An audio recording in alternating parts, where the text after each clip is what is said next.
भाई नमस्कार। नमस्ते। प्रफुल्ल कुमार साहू सहित आज गोटे आम आलाप आलोचना करवा। प्रफुल्ल कुमार साहू ओडिया एवं इंग्राजी भाषा उभय भाषा से कविता लिखती, कविता को भल पाती, मुक्त छंदर कविता लिखती, ता सहित गीत भी लिखती। तेज प्रफुल्ल कुमार साहू सहित मोर व्यक्तिगत जो संपर्कटी से संपर्क में मु प्रथम आपण मान आगे कही रखा चाहे। मोर जो कविता बही माटी झील, ये माटी झील सहित प्रफुल्ल भाई गोटे घनिष्ठता रही से कथारू आम टे से विषय आलोचना करवा। एवं माटी झील जिते मुझे लिखुली से प्रफुल्ल भाई बाहर थे, से तो कोरोना टाइम थिला, से फेसबुक रु झांसी थे, फेसबुक से कविता पढ़ुते। तेज प्रथम आम माटी झील पाक आसा पूर्व मो प्रफुल्ल भाई गोटे कथा पचार चाहे जे ये जो कविता प्रति आपणकर केबेठू श्रद्धा आसला और केबेठू आप विशेष भाव में साहित्य मनस्क हेले, से संपर्क में आपणकर कौन बही अच्छी से संपर्क सम्यक सूचना देले आम पुणी परवर्ती पर्याय को जा। प्रकृत में कविता निजर अनुभव को प्रकाश करने गोटे स्वाभाविक माध्यम। मनीष चापर थिले कविता लिखिब, हसरे थिले कविता लिखिब, दुखर थिले कविता लिखिब, उत्फुल्लित हेले भी कविता लिखिब। मोर जहाँ मन पड़ी, मोर प्रथम कविता तो मन ना, किंतु केवल जो समय लिखा आरंभ कली से बोधे पंचम षष्ठ श्रेणी परीक्षार चापर थाए, कौन काली करी परीक्षार, तेणु ठाकुर को वंदना करी गोटे लिखिली। लेखाटा मोर मन को पाइलानी, मुझे चिरीदेली कहीं मुझे देखिली यहाँ गोटे ठाकुर को मोर अर्घ्य देवार था जे मत टे दया करूँ मोर परीक्षार केमती भल हो। गोटे अति स्वार्थपर भाव में मोर कविता को आरंभ करी, किंतु सेटा जिते आपण निजको हजेदेवे आपणकर आयत्त नथिबो सेतिक बेले कविता फुटिकिन बाहर। परवर्ती काल एमती है जिते पंच षष्ठ सप्तम आड़ को पढ़िली से रामचंद्र बेहरा बोली जड़े शिक्षक थे, अरुणिमा बोली गोटे पत्रिका बाहर आम स्कूल मुखपत्र से क्लास फास्ट होती। तेणु कहले कविता गोटे लिखिन दे, सेटा गोटे बरादी कविता भाया कौन कविता कौन केमती लिखी। तथापि मुझे देखा चेष्टा कली। लिखला समय अन्य सार मान कहले ना एमती हेने लेखा गोटे परिवर्तन कर। सार कहले ना ना जहाँ लिखिं सीटा रही निजस्व भावना तरह। परवर्ती काल में एमती है मत एत प्रभावित कला और अनुप्राणित कला मु कविता लिखा बंद करना। हठात +2 रे पढ़ला बेलू मोर गोटे कविता लिखी काऊ पर, काऊ नीति सकाल तुम का राब दे आस सते पृथ्वी आखिर तबु अंधार को निज देहरे बोली तुम उड़ी चल। देखला बेलू से कविता को सार जन आम श्रीपति सार बोलते से क्लास पिला पढ़ाऊे से कविता कहले शुणु आम पिला गोटे केमती लिखी। तापर मु जानली जे हाँ कवितार गोटे एमती प्रभाव अच्छी। समय क्रमे लेखा चलला, लेखा चल चल तापर मु इंग्राजी साहित्य छात्र, तेणु इंग्राजी लिखा चेष्टा कली, ओडिया भी किछि लिखिली। किंतु मु बेसी पत्र पत्रिका को पठाइबा पसंद करे ना पठे ना, केवल स्कूल मैगजीन मु छोट छोट पत्रिका धरित्री एमती सब किसी जगार बाहर। किंतु ता परवर्ती काल में मुझे कटक आसिली से मु निजको भाविली जे आविष्कार कली गोटे कवि हिसाब से। कहीं भेट होगा मातृत्व महांती सहित प्रथम यहाँ गोटे सौभाग्यवशतः सी मोर प्रथम बंधु, साहित्यिक बंधु कटक मत परिचय देवाई और मतलब उत्साहित करने। आपण सहित देखा आपण सहित आप मोर श्रेष्ठ बंधु होकिन रहीगले। आ प्रकार अवस्था कविता आरंभ हो मोर कविता पुस्तक 2टी बाहर अवश्य इंग्राजी सी हूँ गोटे दि अम्ब्रेला आ गोटे दि थास्ट 2टी ये आ गोटे एकांकिका पुस्तिका बाहर कल मुझे नाटक फाटक करे। एकांक पुस्तिका गोटे बाहर से कटक स्टूडेंट पब्लिश करता आपंकर जो ये द्वारा नहीं अप्रूव्ड होता मंचस्थ सब हो कविता। आम गोटे ग्रुप करूँ सब सब मो नाटक ही परिवेशन मुझे अभिनय करे। मु ढेंकानाल कॉलेज 2 थर बेस्ट एक्टर होती। मोर गोटे ग्रुप था मु जहाँ लेखे लेखाटी से लेखाटी द्वारा परिवेशन। ହେଲେ ଆପଣ କବିତା ଲେଖନ୍ତି, ଇଂରାଜୀ ସାହିତ୍ୟରେ ପ୍ରବେଶ ଅଛି, ୱାନ୍ ଆକ୍ଟ ପ୍ଲେ ନାଟକ ମଧ୍ୟ ଲେଖିଛନ୍ତି।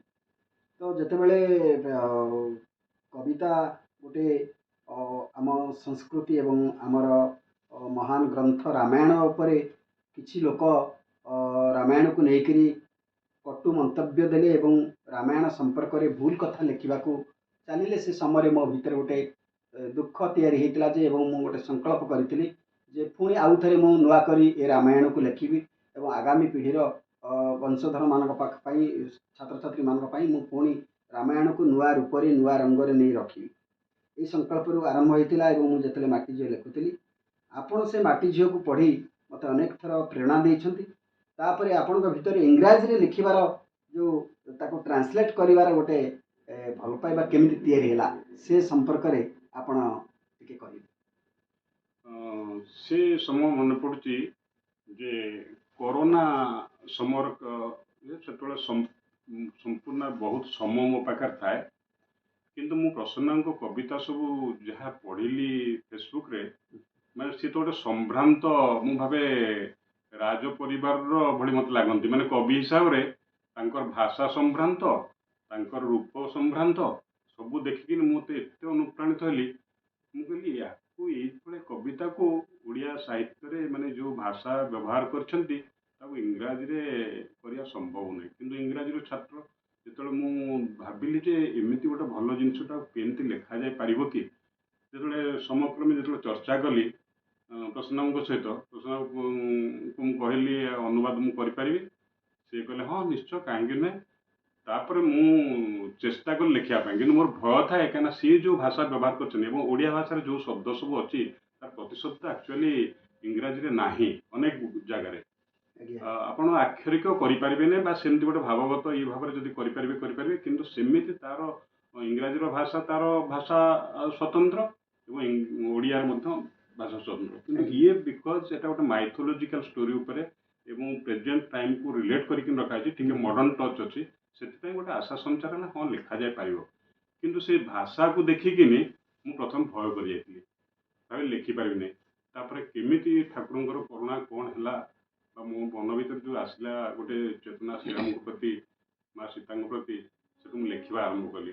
ଆଉ ଲେଖିଲି ଦୀର୍ଘ 1 ମାସ ପର୍ଯ୍ୟନ୍ତ 31 ନା 32ଟି ଏପିସୋଡ୍ ମୁଁ ଆଟ୍ ଏ ଟାଇମ୍ ଲେଖିଲି। ସେଟା ମୋତେ ତପସ୍ୟା ଭଳି ଲାଗିଲା। ଆଉ ମୁଁ କିଛି ହର୍ଡଲ୍ସ ଫେସ୍ କରିନାହିଁ। ଘରେ ମୋତେ କହିଲେ ରେଷ୍ଟ ନିଅ। ମୁଁ ରାତି ଦିନ ସବୁବେଳେ ସେଇ ମାନେ ରାମାୟଣ ଯେମିତି ଲୋକ ପଢ଼ନ୍ତି ସେମିତି ମୁଁ ମାଟି ଝିଅରେ ବାଇ ହେଲି ଏବଂ ଲେଖିଲି। ତାର ଶୀର୍ଷକ ଦେଲି ଦି ଡଟର ଅଫ୍ ଆର୍ଥ। ଆଜ୍ଞା, ଆପଣ ଯେତେବେଳେ କବିତା ଲେଖୁଥିଲେ ମୋର ମନେ ଅଛି ଆପଣ ଝାନ୍ସିରେ ଥିଲେ, ମୁଁ କଟକରେ ଥିଲି। ଫୋନ୍ର କେବଳ ମାଧ୍ୟମ ଥିଲା ଆମେ କଥାବାର୍ତ୍ତା ହେବାର। ଗୋଟେ ଗୋଟେ କବିତାକୁ ଆପଣ ମୋତେ ବାରମ୍ବାର ପଢ଼ିବା ପାଇଁ କୁହନ୍ତି ଏବଂ ସେ କବିତା ସମ୍ପର୍କରେ କହିବା ପାଇଁ ଆପଣ ମୋତେ ପଚାରନ୍ତି ଯେ ଆପଣ ଏଇ ବାକ୍ୟଟି କାହିଁକି ଲେଖିଛନ୍ତି, ଏ ଧାଡ଼ିଟି କାହିଁକି ଲେଖିଛନ୍ତି, ଏବଂ ଆପଣ ଟ୍ରାନ୍ସଲେଟ୍ କରିସାରିଲା ପରେ ମଧ୍ୟ ମୋ ସହିତ ଆଲୋଚନା କରନ୍ତି କାହିଁକି, ବା ସେ କବିତା, ଆପଣ ତ କବିତାକୁ ବୁଝିଥାନ୍ତି, ତାପରେ ବି ଆପଣ ଏତେ ଥର ବାରମ୍ବାର କ'ଣ ପାଇଁ ମୁଁ ସେ କବିତାଟି ଲେଖିଛି, ଆପଣ ପୁରା ରୁଟ୍କୁ ଯାଆନ୍ତି, ମୂଳକୁ ଯାଆନ୍ତି। ଏବଂ ଏତେ ମୁଁ ଭାବେ ଅନ୍ୟ ଆପଣ ଟ୍ରାନ୍ସଲେଟ୍ କରିବା ପୂର୍ବରୁ ମୁଁ ଏହା ଜାଣିଥିଲି ଯେ ଅନେକ ଟ୍ରାନ୍ସଲେଟର କବିତା ପଢ଼ିଦେଲେ ଏବଂ ତାକୁ ଟ୍ରାନ୍ସଲେଟ୍ କରିଦେଲେ। କିନ୍ତୁ ଆପଣଙ୍କର ଯେଉଁ ଶୈଳୀ ମୋତେ ଗୋଟେ ଆଶ୍ଚର୍ଯ୍ୟ ଲାଗିଲା। ଆପଣ କବିଙ୍କୁ କବିତା ସମ୍ପର୍କରେ ଗୋଟେ ଇଣ୍ଟରଭ୍ୟୁ କରି କାହିଁକି ଆପଣ ଏ ବାକ୍ୟ ଲେଖିଲେ, କାହିଁକି ଏ ଧାଡ଼ିଟି ଲେଖିଲେ, ଏ ଶବ୍ଦଟି ଏଠି କାହିଁକି ପ୍ରୟୋଗ କରିଛନ୍ତି ଏବଂ କେତେ ଆପଣ ନ୍ୟାୟ ଦେଇପାରିବେ ଏବଂ ସେଇ ପାଇଁ ଆପଣ ପରିବର୍ତ୍ତନ କରୁଥିଲେ, ମୋତେ ଯାହା ଲାଗୁଥିଲା ସେତେବେଳେ। ଏବଂ ମୋତେ ଖୁସି ଲାଗୁଥିଲା ଯେ ମୁଁ ଯେତେବେଳେ ମାଟି ଝିଅ ଲେଖୁଥିଲି ଏବଂ ଯେଉଁ ପ୍ରେରଣା ପାଇକରି ମାଆଙ୍କର ପ୍ରଭୁଙ୍କର ଲେଖୁଥିଲି, ଆପଣ ତାକୁ ଟ୍ରାନ୍ସଲେସନ୍ କଲା ପରେ ଆପଣ ଯେଉଁ କଥା ଏବେ କହିଲେ ଏବଂ ସେତେବେଳେ ମଧ୍ୟ ମୋତେ କହିଥିଲେ, ମୁଁ ଆଶ୍ଚର୍ଯ୍ୟ ହେଉଥିଲି। ମୁଁ ଭାବୁଥିଲି ଯଦି ଆପଣ ହିଁ ବି ଗୋଟେ ନୂଆ ମାଟି ଝିଅ ଆପଣ ଲେଖୁଛନ୍ତି। ଆପଣଙ୍କର ସେହି ସମୟର ଅନୁଭବ ଟିକେ ଆଉ ବିସ୍ତାରିତ କରିକିରି କହିଲେ ଆମର ଶ୍ରୋତାମାନେ, ପାଠକମାନେ ଖୁସି ହେବେ। ମୁଁ ପୁରା ମଜି ଯାଇଥିଲି। ଆଉ ସେଥିପାଇଁ ପାଖରେ ଡିକ୍ସନାରୀ ଥାଏ, ଏପଟେ ଟେଲିଫୋନ୍ ଥାଏ, ଗୁଗୁଲ୍ ଥାଏ, କିନ୍ତୁ ସେ ସବୁ ଇନସଫିସିଏଣ୍ଟ। ଯଦି ଭାବନାଟା ନ ଆସିବ, ଆପଣ ଯେଉଁ ପ୍ରକାର ଲେଖିଛନ୍ତି, ମୁଁ ସତ କଥା କହିବା ପାଇଁ ଚାହୁଁଛି, ଆପଣ ଯାହା ଲେଖିଛନ୍ତି ତାକୁ ଟ୍ରାନ୍ସଲେଟ୍ କରିବା ଭେରି ଡିଫିକଲ୍ଟ।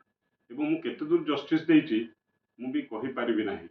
ସେଥିଯୋଗୁଁ ଏପର୍ଯ୍ୟନ୍ତ ମଧ୍ୟ ତାକୁ ଅପ୍ରକାଶିତ ଭାବରେ ରଖିଛି। ତାକୁ I have to read it 1000 times तापर प्रकाश करले कहीं ना ये गोटे एमती प्रतिनिधित्व करला भाया कविता जोटा कि पूरा वर्ल्ड रे ताकू परिचित करने हेले से लेखाटी से पावरफुल हवा दरकार, अनुवादटी से पावरफुल हवा दरकार। तेणु मु एपर्यंत बेले बेले पढ़े से कविता एवं ताकू आउ टिके मॉडिफाई करने चाहे। जिते मॉडिफाई करने अवकाश आसब ना से मुझे जानी मुझे सिद्धि लाभ कर कविता लोकों पाक जावा दरकार। कि मझे मझे जो लोभ संवरण करें जो भल लगी कौन पंक्ति फेसबुक में सेयार कर पब्लिश है ना तथापि मोर इंग्राजी गोटे गोटे एपिसोड मझे मझे फेसबुक छाड़ी। तेणु इंग्राजी पाठक तो निश्चित भाव कम किंतु तथापि समस्ते आचंबित हूँ, खुशी हूँ। जै हो जो माटी झील मु गोटे जिनस जानी जे प्रसन्न बाबू झीटी को जीवन टाक माटी होगला जो कहते सेमती करना से बर गोटे माटी झील कर माने माटी को केते समृद्ध कर झील माटीर जो अस्मिता ताकू रक्षा करने संघर्ष करें लड़ी पारे तपस्या करें। तेणु एमती गोटे ये पूरा आपण कौन कर पूरा से पौराणिक ये को लक्ष्य करी आज ये को समय को जो कोरिलेट करके लिखिं सेटा मत बहुत प्रभावित कला एवं दैट इज सेटा गोटे माने ओडिशा साहित्य रे मु आगुरी कही गोटे विरल काव्य बोली मु अनुभव करे। प्रकृत माटी झील जितेबाला मु फेसबुक रे लिखुली से समय बही प्रकाश पाई नथिला। से समय पाखापाखि 10 रु ऊर्ध्व माटी झील कविता संपर्क में समीक्षा प्रकाश पाई सारी हिंदी रे किछि कविता अनुवाद होता ये मोर सौभाग्य और मो कविता बहीर सौभाग्य। और जिते आपण इंग्राजी रे 20 टारू ऊर्ध्व पाखापाखि कविता को आपण इंग्लिश रे ट्रांसलेट कले सेतेबेले मु से समय जानुଥିଲି जे माटी झील प्रति केमिति लेखक कवि एवं पाठक श्रोता मानकर केते भल पाइबा रही। मोर माटी झील अनुभूति जदि मु कहि जेतले लेखुଥିଲି ओडिशार सबु जिल्लार प्राय साहित्यिक माने कवि माने मो सहित जोड़ी होकर रही सेमानकर ठारू मध्य प्रेरणा मु पाइछि। तेबे मोर प्रश्नटा होछि मु माटी झील एथिपई लेखिली जे कुहा जाय रामायणर सीता और महाभारत गीता ये हूँ केवल भारत नुहे समग्र पृथ्वीर अमूल्य संपद। आजिर आपण जो 20टी कविता माटी झील माटी देह रावण 20 ऊर्ध्व कविता कर ट्रांसलेट तो माटी झील को मुझे लिखिली जे आजिर तरुण पीढ़ीर युव छात्र छात्री माने पाठक पाठिका माने कवि साहित्यिक माने तो सही छंदरे बा रागरे रामायण को पढ़िबे ना वर्तमान समय से जो मुक्त छंदर कविता लेखा होची प्रतीक चित्रकल्प रूपकल्पर प्रयोग होती से पिला मानकर भाषा रे भाव रे मु रामायण को उपस्थापना करी। तेरे ये जो शीर्षकटी जो माटी झील आसला आपण मते से समय बारंबार कहते जे ये जो टाइटेलटा आपण बाछिचंदी प्रश्न बहुत भल। प्रकृति में ओडिशार अनेक कवि साहित्यिक माध्यम ये माटी झील शीर्षक प्रति से बहुत खुशी होती ये गोटे शीर्षक कविता बही पे बाछी तेज मोर प्रश्न हूँ जे आपन जो इंग्लीश रे माटी झील को लिखिले जितेबाला से पुराणा रामायणर कथा वस्तु को आजिर समय आजिर ककई भितर आजिर मार चरित्र विभीषण भितर आजिर भाईर चरित्र एवं जटायु भितर आजिर सैनिकर चरित्र सबरी भितर आजिर गोटे दलित चेतनार प्रतीक ये कथा आपन जो आलोचना कर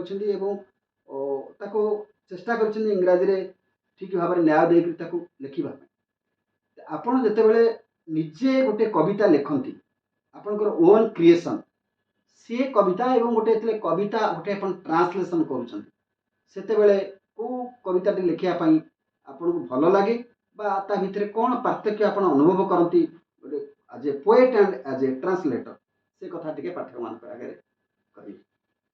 प्रकृत में जदि जड़े लेखा प्रति प्रभावित न हो ताको अनुवाद करने केवे चाहेब ना से लेखाटी से भल लगी जड़े ट्रांसलेट करने इच्छा करे कहीं कौन बराद नाला मु पैसा पाऊन मु लिखापी चेष्टा कली अनुवाद कर मैंने मत बहुत प्रभावित करता किंतु आपणकर गद्य ଛନ୍ଦରେ ଲେଖିଛନ୍ତି, କିନ୍ତୁ ତାର ଯୋଉ ଭାଷା ବ୍ୟବହାର କରିଛନ୍ତି ସେଟା ମଧ୍ୟ କୌଣସି ଗୁଣରେ ମାନେ ରାମାୟଣ ଯୁଗୀୟ ଭାଷା ବା ସେଇ ଯୋଉ ସମ୍ଭ୍ରାନ୍ତ ଭାଷାରୁ କମ୍ ନୁହେଁ। ତାକୁ ଆପଣ ଏପରି ଭାବରେ ଲେଖିଛନ୍ତି ଯାହାକୁ ପଢ଼ିଲେ ରାମାୟଣ ପଢ଼ିଲା ଭଳି ଲାଗିବ ଏବଂ ରାମାୟଣ ଆଜି ସହିତ ଯୋଉ ସମ୍ପର୍କ ଅଛି ସେ ଭାବରୁ ବୁଝି ହବ। କେମିତି ନା ଯେମିତି ଆପଣଙ୍କର ସିଏ ରାମାୟଣ ଖାଲି ନୈତିକତାର କଥା ନୁହେଁ ବା ଗୋଟେ ଆଦର୍ଶ ମର୍ଯ୍ୟାଦା ପୁରୁଷର କଥା ନୁହେଁ। ସେଥିରୁ ସବୁଠାରୁ ବଡ଼ କଥା ହେଉଛି ରାମାୟଣରେ ଯୋଉଟାକି ଆଜି ଆମେ ଅନୁଭବ କରୁଛେ ନାରୀ ଜାତି ପ୍ରତି ସମ୍ମାନ, ରେସ୍ପେକ୍ଟ ଫର ଦି ଓମ୍ୟାନ୍, ଯୋଉଟାକି ଆପଣ ସେଇଟାକୁ ସମ୍ପୂର୍ଣ୍ଣ ଭାବେ ଏଷ୍ଟାବ୍ଲିଶ କରିଛନ୍ତି, ପ୍ରତିଷ୍ଠିତ କରିଛନ୍ତି ଏବଂ ସେଇଟା ଉପରେ ଆପଣଙ୍କର ଭାବଧାରା ସମ୍ପୂର୍ଣ୍ଣ ଭାବେ ନିର୍ଭର କରୁଛି। ଏବଂ ତା ଭିତରେ ଦେଖନ୍ତୁ ରାମାୟଣ କେତେ ଗୋଟେ ଏମିତି ଏକ ସୃଷ୍ଟି ଯୋଉଥିରେ କି ଆପଣ ହ୍ୟୁମାନ୍ ରିଲେସନସିପ୍, ମଣିଷ ମଣିଷ ଭିତରେ ସମ୍ପର୍କ, ଭାଇ ଭାଇ ଭିତରେ ସମ୍ପର୍କ, ବାପ ପୁଅର ସମ୍ପର୍କ, ଏ ସବୁ ସମ୍ପର୍କକୁ ପୁରା ଏକାଠି କଲା ଭଳିଆ ଗୋଟେ ଜିନିଷ।